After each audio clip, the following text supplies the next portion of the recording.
Le monde neptunien, c'est le monde du fantasme, de la rêverie, de l'évasion. L'enfant n'est pas dans la réalité, il est dans son monde à lui.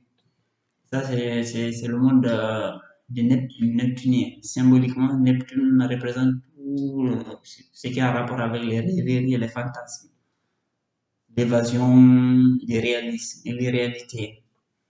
Après, passer le monde neptunien, on arrive à l'enfant, au jeune adolescent. Là, c'est le caractère euh, de, de l'affranchissement. Le jeune enfant, le jeune homme veut s'exprimer, veut s'imposer, il veut marquer son empreinte, il veut s'identifier, distinguer radicalement des autres et il cherche à se dissocier de la famille, de ses parents, de ceux dans quoi il baigne. Il ne veut pas s'intégrer en fait. Il cherche à s'en distinguer pour affirmer sa son individualité. Pas que ce soit négatif, mais c'est une phase qui est censée être limitée dans le temps. Ça veut dire qu'arrivé à un moment, il faudrait que l'enfant s'intègre. Les jeunes hommes s'intègrent. Là, à l'état de l'adolescence, il n'est pas encore mature pour la vie en société. Voilà, c'est pour ça qu'on le prend pas pour un adulte en fait. On le prend pour un adolescent. Il fait des crises, parfois il fugue, il s'oppose à tout, à n'importe quoi. Il veut s'affirmer personnellement, il veut en fait imposer ce qu'il est. Et là, ça correspond à un monde, il est sorti là du monde neptunien, il n'est plus dans la rêverie, dans le fantasme. Il commence à- il est conscient qu'il y a une réalité, mais le problème, euh, là, ne voit pas lui-même sa propre place dans cette réalité-là.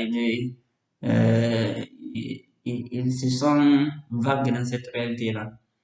Et c'est cette volonté de s'affirmer coûte que coûte correspond à un monde qu'on dit iranien. L'énergie iranienne mène à ça. C'est le monde iranien, le monde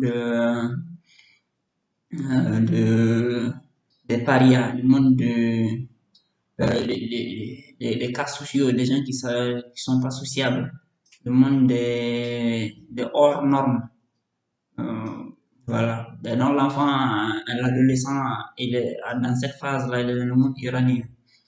Après, jusqu'à Uranus, les planètes ne sont pas visibles à l'œil nu pour l'être humain sur la planète Terre.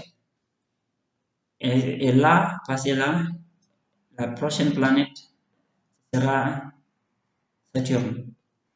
Saturne, c'est la première planète visible, visible à l'œil nu.